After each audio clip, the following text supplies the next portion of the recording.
Bismillahirrahmanirrahim. Assalamualaikum warahmatullahi wabarakatuh. Alhamdulillah. Alhamdulillahi wahdahu sadaqa wa'ada wa nasara 'abda wa a'azza jillahu wa hazamal ahzaba wahda. La ilaha illallah wa la na'budu illa iyyahu mukhlishina lahuddin walau karihal kafirun. La ilaha illallah wallahu akbar.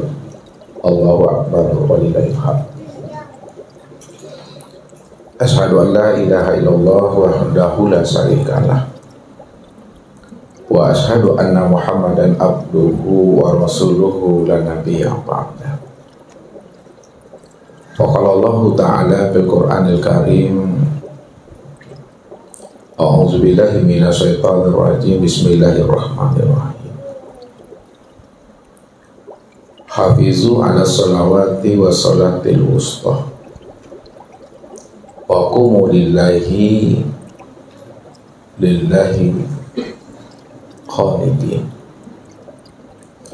Sanurhim ayatina fil afaq wa bi anfusihim hatta yatabayyana lahum annahul haqq wa bil ardi ayatul lil mu'minin wa bi anfusikum afala tubsirun. Shadaqallahul azim. Bapak Ibu, saudara-saudara dan anak-anak kami jamaah tauhid yang dirahmati Allah, bahwa sesungguhnya puncak kesempurnaan sholat yang kita dirikan sampai habisnya usia umur kita nanti dalam pandangan hakikat adalah menyaksikan Allah yang wujud pada segala yang ada dalam setiap gerak dan diam.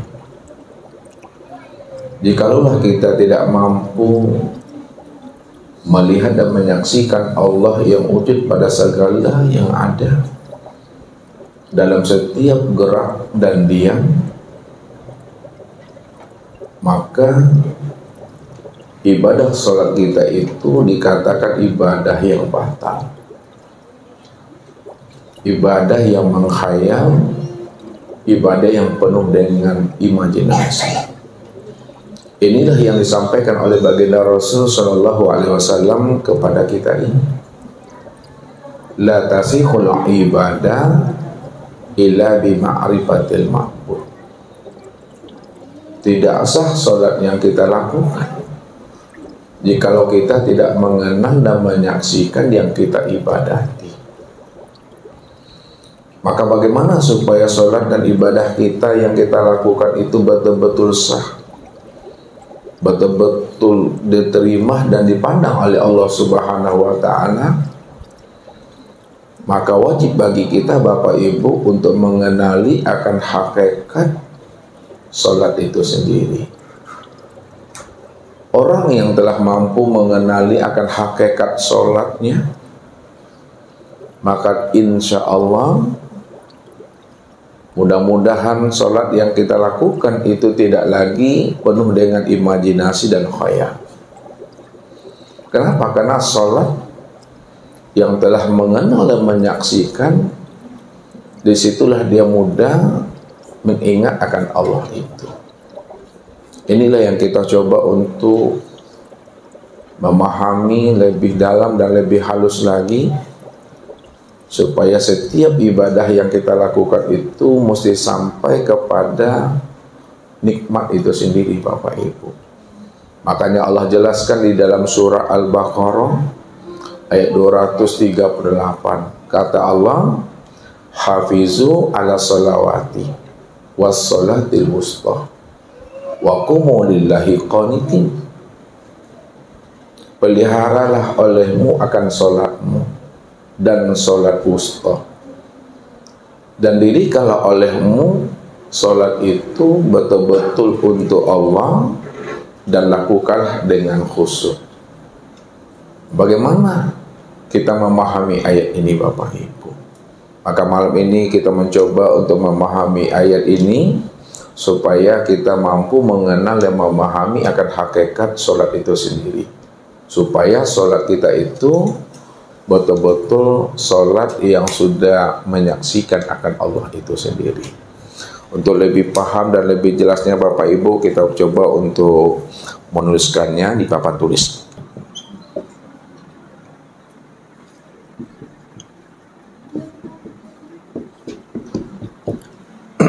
Nah, kita coba untuk menterjemahnya Bapak Ibu.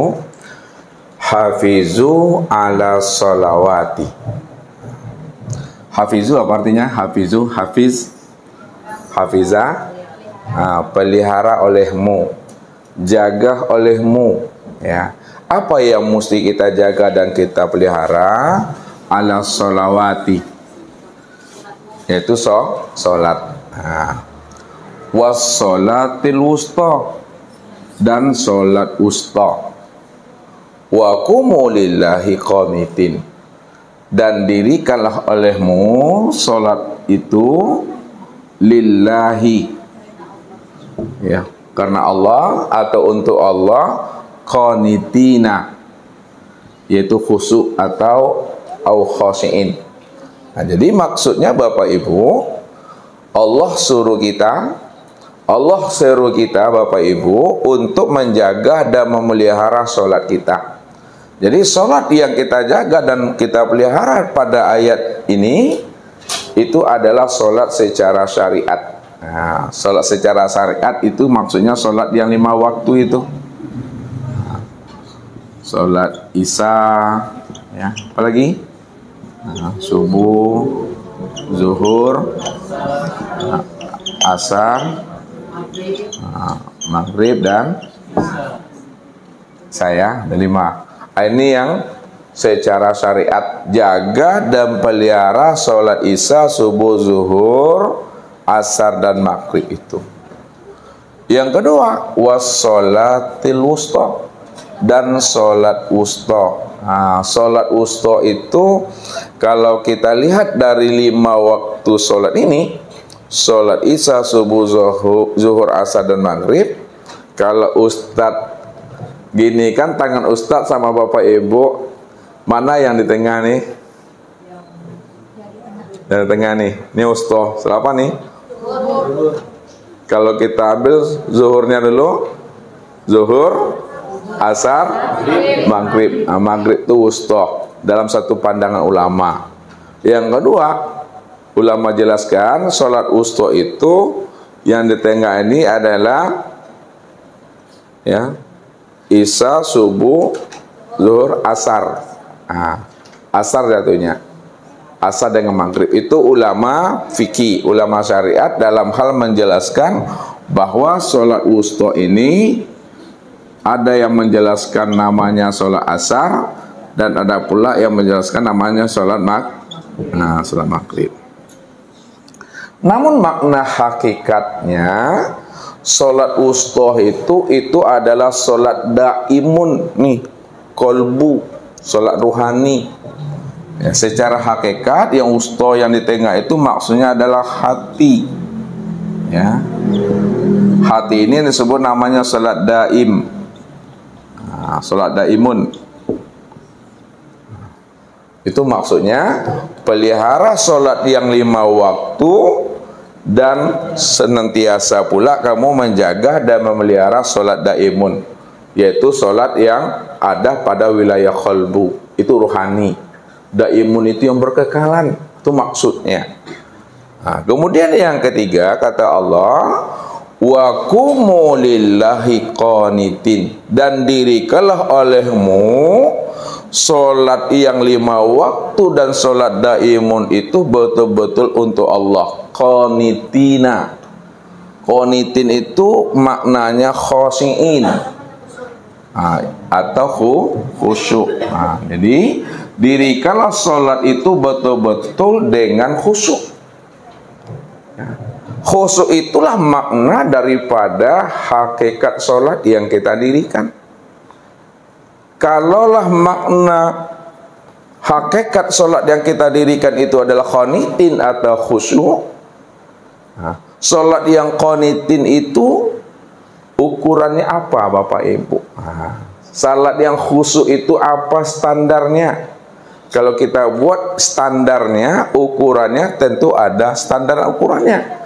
Salat yang qanitin atau salat yang khusyuk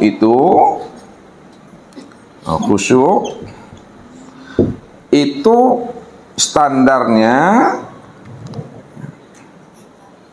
atau ukurannya yaitu, ingat Bapak Ibu, ya, standar atau sholat qanitin itu adalah ingat.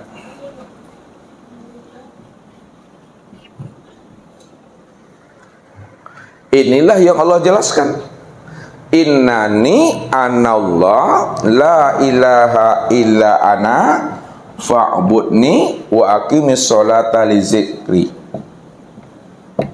Innani anallah la ilaha illa ana fa'budni wa aqimis sholata li zikri. Innani anallah, sesungguhnya diriku ini adalah Allah. La ilaha illa ana, tidak ada ilah melainkan aku. Fa'budni, maka sembahlah aku. Jadi maksudnya sebelum kita menyembah Allah, sebelum kita memuji Allah, sebelum kita mengabdi kepada Allah, kita mesti kenal lebih dahulu Allahnya. Kalau dah kenal kita Allah itu, baru lakukan namanya pengabdian, penyembahan. Pengabdian dan penyembahan yang kita lakukan kepada Allah itu, kata Allah, salah satunya wa aqimis sholata li zikri. Dirikanlah sholat itu li zikri, untuk mengingat akan aku. Jadi sholat yang kita dirikan Bapak Ibu betul-betul sholat yang ingat, bukan sholat yang lupa. Kalau sholat yang lupa itu namanya sholat pawai, namanya fawailul lil musallin, nerakawil bagi orang yang lalai, ya. Jadi sholat yang ingat, maka ingat itulah yang dikatakan namanya sholat qanitin. Qanitin itu sholat yang khusyuk. Jadi ukuran khusyuk, ya, itu adalah ingat Bapak Ibu. Kalaulah sholat yang khusyuk itu adalah ingat, yang menjadi sebuah pertanyaan bagi kita, apanya yang diingat? Lihat, kalaulah sholat khusyuk itu ukurannya ingat, apanya yang diingat? Yang diingat itu yang pertama adalah dirinya. Diri itu artinya zatnya. Yang kedua yang diingat itu adalah kelakuannya. Kelakuan itu artinya sifatnya. Yang ketiga itu yang diingat itu adalah namanya. Namanya itu adalah asmanya. Yang keempat yang diingat itu adalah perbuatannya. Perbuatannya itu adalah fiilnya. Jadi sholat yang ingat itu Bapak Ibu, maksudnya adalah yang diingat itu dirinya atau zatnya, yang diingat itu kelakuannya atau sifatnya, yang diingat itu namanya atau asmanya, dan yang diingat itu adalah perbuatan dan fiilnya. Nah, maka kumpulan atau himpunan zat, sifat, asma dan fiilnya itu, ini yang disebut namanya dengan wujudullah. kumpulan diri, kelakuan, nama dan perbuatannya, atau zat, sifat, asma dan af'alnya, ini disebut namanya dengan wujudullah, wujudnya Allah. Jadi kata kuncinya yang diingat itu adalah wujudnya Allah. Kalau yang diingat itu wujudnya Allah, lalu bagaimana jalan untuk mengingat wujud Allah itu? Jalan untuk mengingat wujud Allah, atau jalan untuk mengingat dirinya Allah, kelakuannya Allah, namanya Allah dan perbuatannya Allah itu, kita mesti ya dengan jalan bermakrifat kepada dirinya. Nah, nih sini kita buat Bapak Ibu. Jadi jalan untuk mengenal Allah itu wajib bagi Bapak Ibu, wajib bagi setiap diri kita ini bermakrifat kepadanya. Nah, makrifat atau disebut juga namanya makrifatullah, mengenal Allah.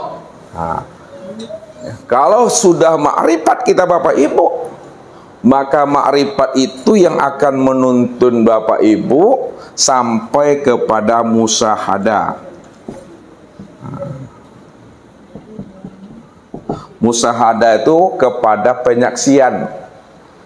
Nah, kalau udah sampai kepada penyaksian atau musyahadah, musyahadah ini pula lah yang akan menuntun kita untuk sampai kepada liqa. Liqa itu ya bertatap wajah dengannya, ya, bertemu dan bersua, itu maksudnya.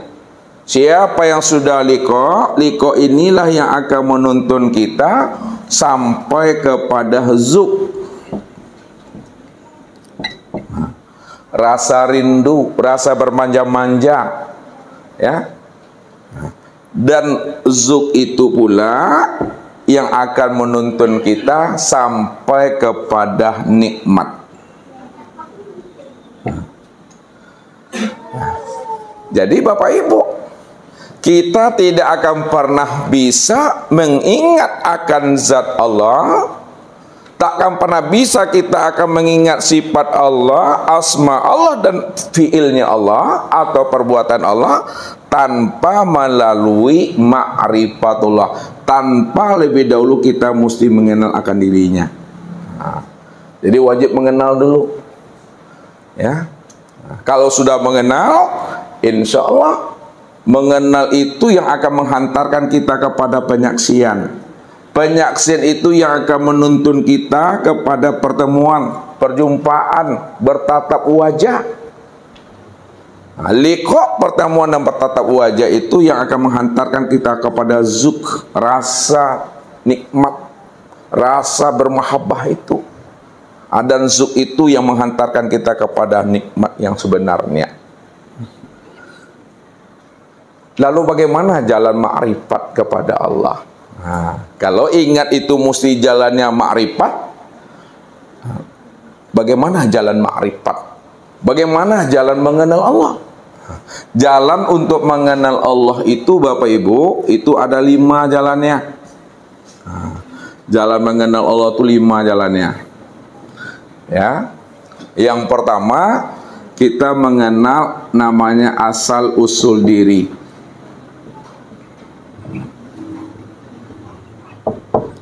Yang kedua, jalannya itu adalah dengan jalan mematikan diri.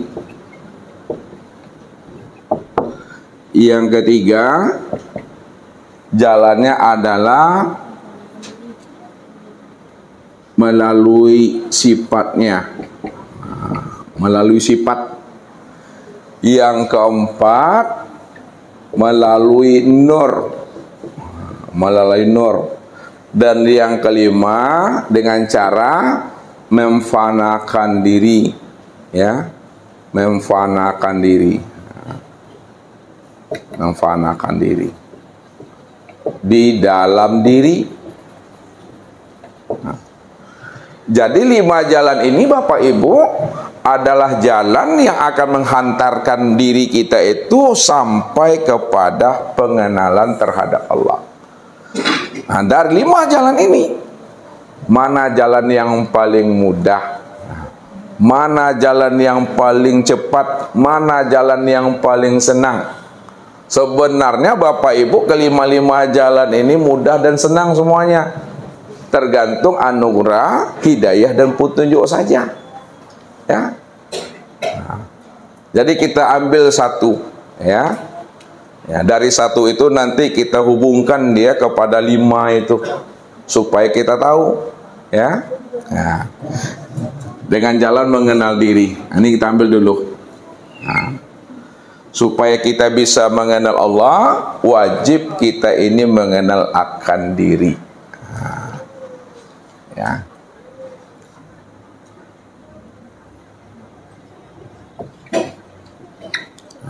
Untuk mengenal Allah, Bapak Ibu, kita wajib mengenal akan diri.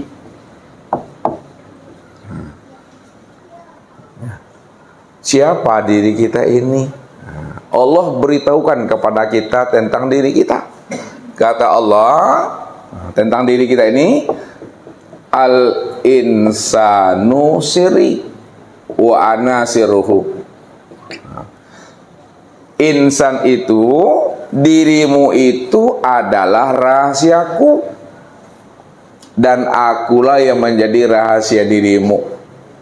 Itu maksudnya, kalaulah diri kita ini adalah rahasianya Allah, dan diri Allah itulah sebenarnya diri kita, itulah sebabnya siapa yang kenal dirinya, pasti dia bisa mengenal akan Allah. Karena Allah itu sendirilah sebenarnya yang menjadi rahasia diri Bapak Ibu itu. Jadi tak payah Bapak Ibu untuk mencari-cari dan menemui Allah. Ya, Ustaz selalu katakan, ilmu yang paling mudah, ilmu yang paling gampang itu adalah ilmu mengenal akan Allah. Kalau dibilang sulit, kalau dibilang payah, yang sulit dan payah itu adalah mencari dan menemui akan diri.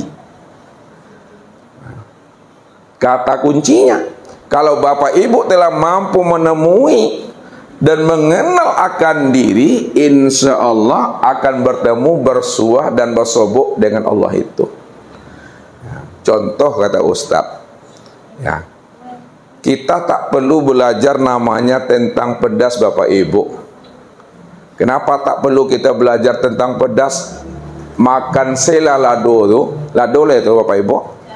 Makan cabai itu, maka basobok itu, padeh itu. Makan cabai itu, maka pedasnya akan bersuah. Makan selah garam tu, maka akan bersuah dengan asinnya. Itu maknanya. Kenalilah diri Bapak Ibu. Siapa yang telah mampu mengenali akan rahasia dirinya, maka ketika itulah berjumpa, bersua dan bersoboklah ia dengan Robnya itu. Itulah mudahnya. Begitu mudah dan gampangnya untuk mengenal Allah Bapak Ibu. Ya, kalau dibilang sulit, yang sulit itu adalah mengenal diri. Nah, inilah rahasia diri kita. Makanya siapa yang telah tahu dengan dirinya, siapa yang telah kenal dengan dirinya, pasti dia mengenal akan Tuhannya.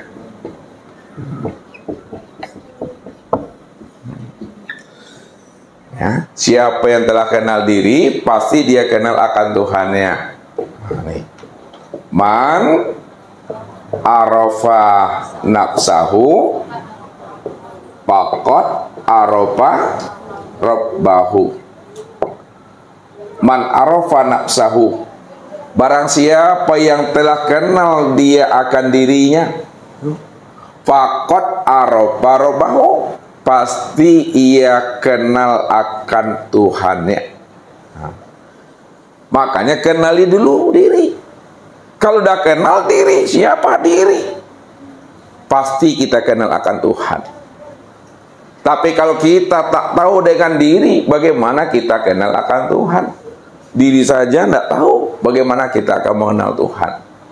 Makanya Nabi selalu memberikan motivasi kepada kita. Nabi selalu memberikan semangat kepada kita. Apa kata Rasul? Arafun nas man arafu li nafsi. Manusia yang ma'rifat, manusia yang arif adalah manusia yang mampu mengenal akan rahasia dirinya itu. Nah, itu yang dikatakan manusia yang arif atau yang ma'rifat itu adalah manusia yang mampu mengenal dirinya supaya dia bisa mengenal akan Tuhan. Nah, siapa yang sudah mengenal akan Tuhan? Siapa yang telah berjumpa dengan Robnya? Siapa yang telah bertatap wajah dengan Tuhannya? Maka binasalah dirinya, Bapak Ibu. Nah, jadi siapa yang berjumpa dengan Allah itu binasa dirinya. Binasa ini apa artinya nih? Lenyap, hancur, mati. Nah, ini dasarnya. Man arofa robbahu fasadal jasad. Fasadal jasad. Man arofa robbahu. Apa artinya? Nah, siapa yang telah mengenal Robnya, siapa yang telah kenal Tuhannya, fasadal jasad, maka hancur binasalah akan dirinya itu.